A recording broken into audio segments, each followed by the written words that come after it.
Ladies and gentlemen, welcome back to the Garja vs Boneng series indeed, for the round of 32 of the Spring Championships. This match, the blind flick rule was enforced again, just like in the last one, since between them, yet again, it did not look like they were going to decide on a matchup anytime soon. So, as a direct result of that, we have here another very interesting matchup, resulting in probably one of the weirdest ways to play AoE 3. Certainly one of the most unusual games that I've seen in a while. Put it that way. Enjoy the video. And we will see what both players choose to go with. It's kind of a poker game almost at this point. So, unfortunately, I guess Boneng doesn't want to play mirrors, and so as a result, we have these kind of games where we'll see what matchups we can get to. I thought the first two games had pretty fair matchups. And here we are. We're launching into Game 4. It's currently 2-1 in the favor of Garja. The map is Pampa Sierra. It's another one of Garja's maps that he made. Basically how this map works, on the left there's a lot of llamas that spawn that can be picked up. On the right there's the native TPs and a few of the more substantial treasures.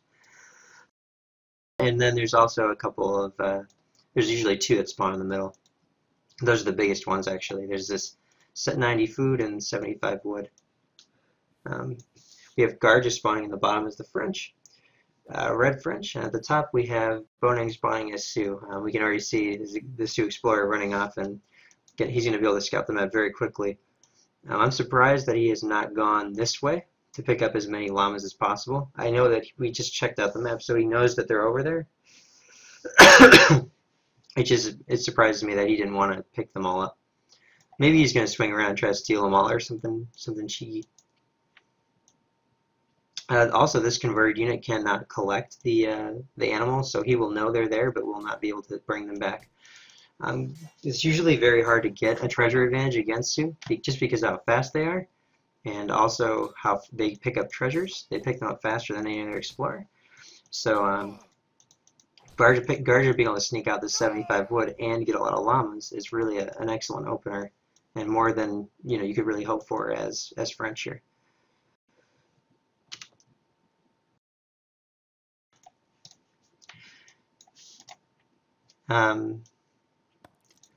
Looks like Garja is going for the classic opener, just getting the market up, going for hunting dogs. We can probably see that's already in. It's been in for about 20 seconds, and now he's just chopping wood to get to the 100 for the house. And that 75 wood really making a big deal, or a big impact on how fast he's able to get that house up. And looks like these 3 llama are still out on the map and available for Boneng to pick up. And he's going for this native warrior, which is going to kind of further lock in some of the early game map control he's going to have. This Native American warrior does very well against vills. So if it catches a vill trying to herd or something, the vill has to kind of run away because of the amount of damage it does. Both players are probably going to be sending 3 vills. Those should be in very soon. And we'll see if he's able to finish this treasure off in time. Is he going to get it? This is going to be... I think he could be in a lot of trouble here, because now the Native American warrior can come. And... oh, that is unfortunate for Boneng. He got kind of pathing screwed there, and now Garja able to pick up the 90 food. And he can even lose his explorer now. There's nothing left to really scout for. He's gotten 2 big treasures. And that's, as I was saying earlier, it's hard to win H1 against Sioux.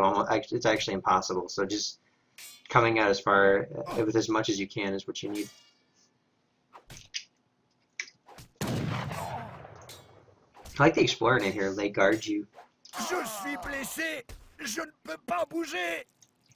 And that would be the French explorer dying, and he'll have to wait until Colonial before he can get that scouting force back on his side. Garja aging up now.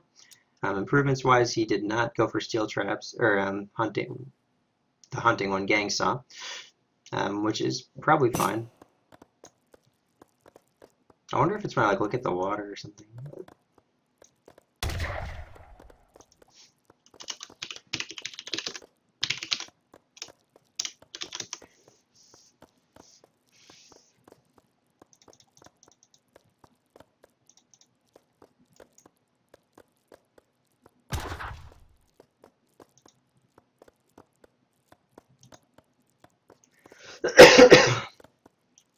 I really apologize for the coughing as well. I'm trying to do this as best I can. I've been kind of dealing with that for a while now. This is the kind of bill I was talking about, by the way. That if this where'd he go? There, no, where'd he go? He's just up here. I guess they're just kind of fanned out scouting. But if this guy were to find this villager, it would deny the herd. Boneng aging up as well. Looks like with a fast up. Oh, no, that's not fast at all. That's pretty normal. He'll probably age up with 400 wood then to go market and stable. Or maybe even 500. No, that's got to be 400 wood because you look at, he doesn't even have enough wood for a stable. So if he's not going for 400 wood, that's got to be a mistake.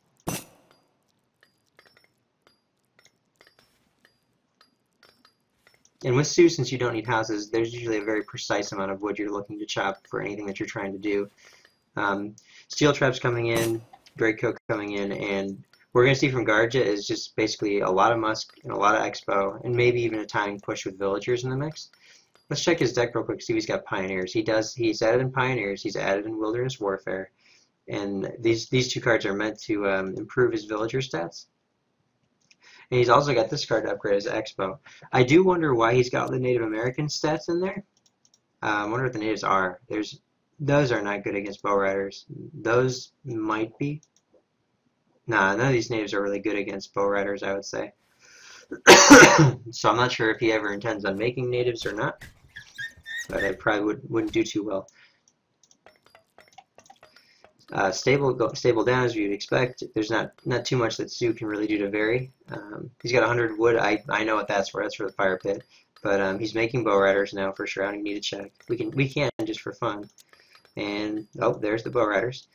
And now the French player's making muskets, which you would expect to counter the bow riders. But as we'll see very soon, it's going to be much more of a struggle than that. 10 musket coming out, and then another 10 coming. And Garja's just going to sit in his base and just try to mass up that infantry that he wants to have, that infantry ball. Hopefully his native scout doesn't get detected, because having the vision to know if that's close. Having the vision to know where the army is from Boneng and where it's heading, even just seeing the direction that it paths running out of his base can give him a clue. Alright, there's the first 5 bow riders. Garja up to 20 muskets. That's some excellent macro out of Garja. We're just seeing some good classic macro there. There's the next muskets in the queue, and he's just going to keep massing. And what we're really looking for is his card order. I'm wondering, I actually don't know what the strategy is that French has, but there's a timing with Pioneers and all the villager upgrades that's quite strong. We'll see if he's going to go for that type of a timing or if there's something else he has in mind. Perhaps some more long, drawn-out colonial game will be his plan, just to continue to mass. We got Axe Riders just hitting the table. You went 4-bill first, which I haven't seen before, actually. Ooh, that was a big shot on the bow riders. Almost killing a bow rider is incredible. All these raids, basically, the goal of the French player is to get any poke shots he can, and obviously the Sioux player is trying to just get any raid that he can get. And look at this Swamlinkin being annoying back here, just sieging down this house. He's got to actually kill that, otherwise he will eventually lose that house because of the high siege damage it has. Just hope that doesn't prove to be a distraction, and that's what it looks like the goal is for Boneng, as he runs his cav right into the base now. Now, I'm not gonna be able to find anything though. Garja's been doing a great job of just kind of hiding his vills out, and all the action though is going to be happening right in his base for now. Was that the low HP one? That wasn't even the low HP one, so that was the new one that's died.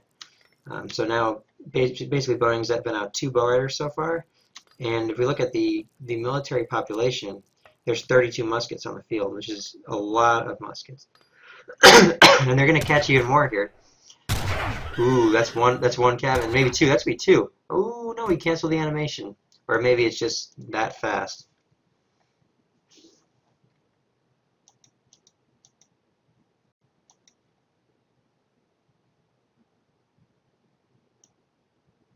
And this is the timing. It looks like this is it. What I was talking about before. He sent the Pioneer card. He's got all the improvements. Oh, he doesn't have the improvements yet. I wonder if he's going to get them. What is he doing? Okay, he's moving out now. He's getting the improvements now. And there's the last of the musket. He's got great coat. He's got blunderbuss. And now he's just going to move in for a timing and try to kill his opponent. I'm not. This feels like it's a little bit slower than the usual timing, but maybe it's not.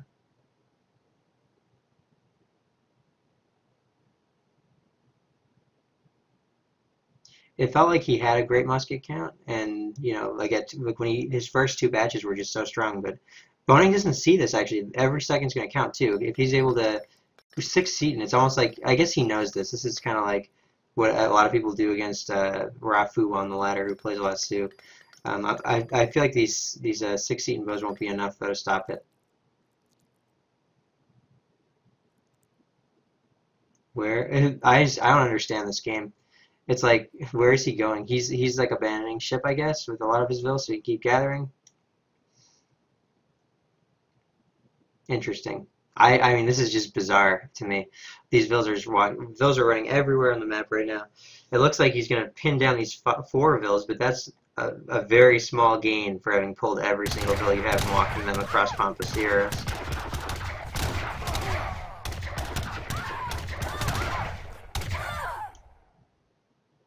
He has no vills gathering anything. This is just absolute madness. And it might actually pay off though. I mean, sure, Boneng's still gathering over here, but I mean, Garja doesn't have to siege with his vills. He can just gather inside of Boneng's base and kill his stable. And is that what he's going to do, or is he going to siege the stable with the vills as well?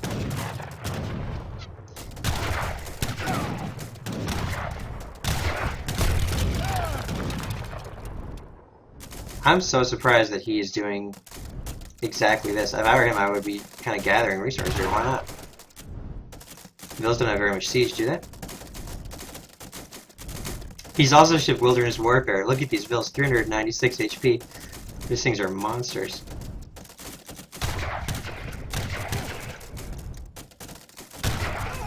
And that vill will die. And really what we're looking for is the vill count here.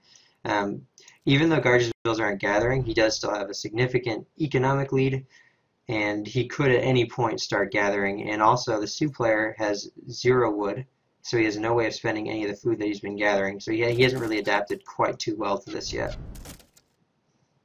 And I think Garja's just going to be chasing him around the map for a while here. Truly a nomadic game. But still no wood income from Boneng, so that's what we're looking for here, is if he's going to get the wood and either rebuild TC or rebuild his stable to start doing something again. I just don't see, I mean, right in the current state of the armies right now, I think Garja would probably win.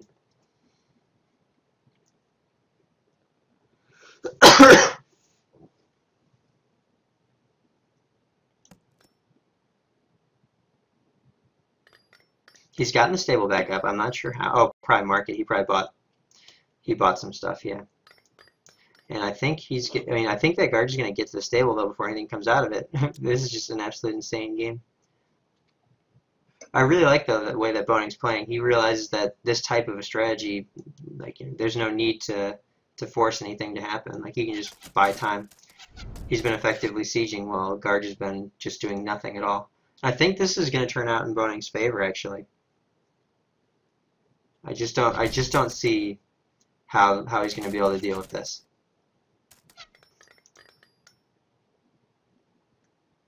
He doesn't even, if he had like 3 hussars or anything in the mix, it would be helpful for him, but he just doesn't have it. And this has got to be the craziest game I've seen in a while. Like, these vills are just walking all over the map. They just kind of follow this ball around. Boneng's fanned out his vills so well here. He's going to be able to actually get a mass up and defend this. But still, the other thing you got to remember, though, is these vills do have 400 HP. They've got a lot of cards on them.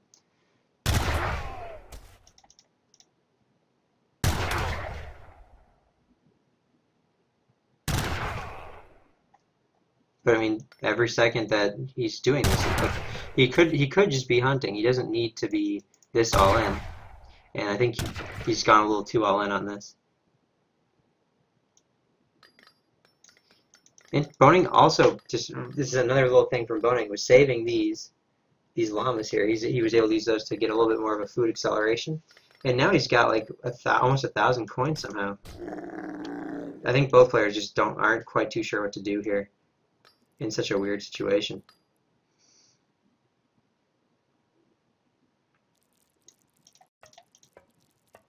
And Garja just decided to go for the flat reset here, and I guess he's going to try to make units now out of this barracks, which is probably what he should have been doing a little bit sooner. But what's nice about this is that it doesn't seem like Boneng actually intends to rebuild his TC, but he does have quite a large army, so it's gonna come down to this fight here, I think, if he hits a good enough timing here, which he very well might. Garja may have spent a little too much time just kind of walking across the map.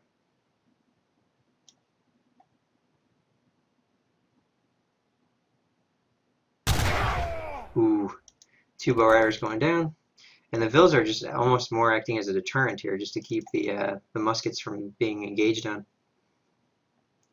I don't know why he's pulled all his stuff again, though. I mean, he was doing just fine to not pull all of his stuff. And Boneng's now chopping and saving up for that TC, so he'll be able to start getting Vil production again. I don't even know what to say, honestly. This has just been a wild ride, but I think that Boneng's in these type of situations, Boneng clearly has a bit more experience, and he's playing exactly the way he should be. It's such a test. It's just such a testament to his patience too, because it would be so tempting to just go and engage on these guys because you've been waiting so long. It looks like you have such a big mass, but you know that he's not gathering resources, so why bother? I guess because you are gathering and he's not. So. And Boneng, once again, smartly going into the trade. Again, just keep trading, and eventually you can remass.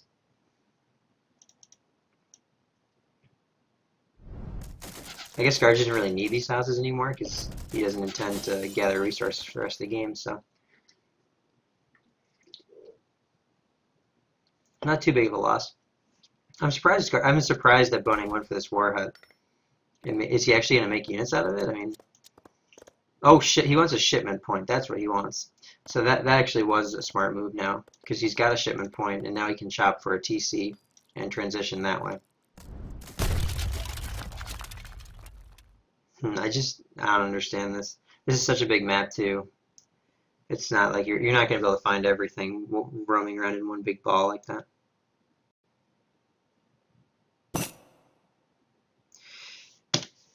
I think this just kind of shows Boneng. This is like a great situation for Boneng's playstyle, just because he's so adaptable to like weird situations like this. I think Garja has just figured out that that's not going to work.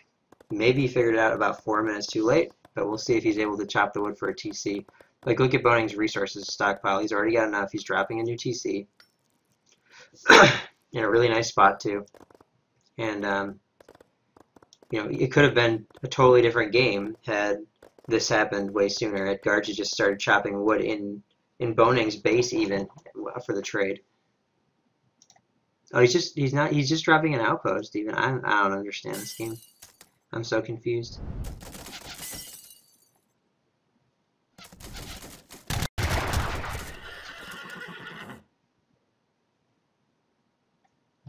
See, he knows this house is actually meaningless, and so he's not even worth like having a chance of losing a single unit. So he's just fine to run away and just keep stalling for time. I think this is probably the biggest mistake Sioux players make against Zalm strategy is that yeah, he's realized now that TC's dropped.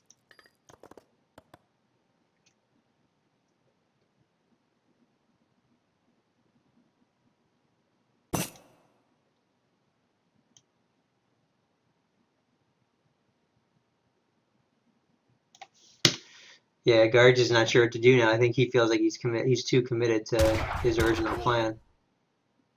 Like there's no reason to fight. He won't fight for sure. Time's just on his favor. These villagers have just been walking around for no reason.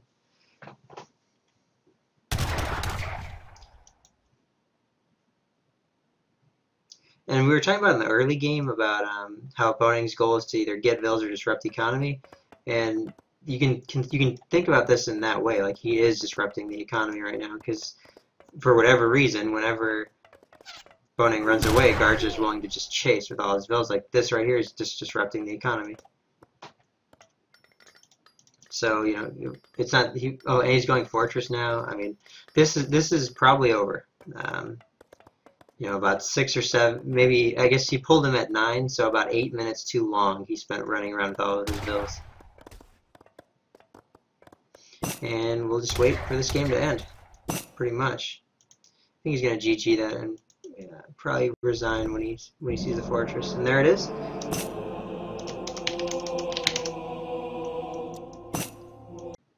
And the score is 2-2, and we're down to the final game.